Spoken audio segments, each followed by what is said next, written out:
Inside Llewyn Davis tells the story of a young folk musician in the Greenwich Village music scene. Llewyn Davis is played by real-life musician Oscar Isaac, who bears a striking resemblance to Bernard the Elf from The Santa Claus.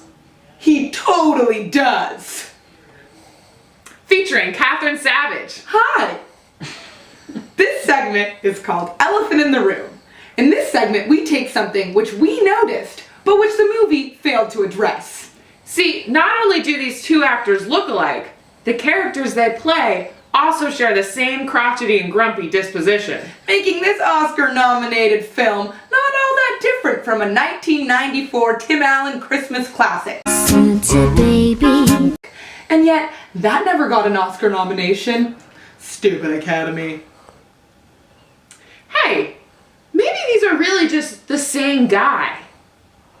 Think about it. Have you ever seen them in the same place at the same time?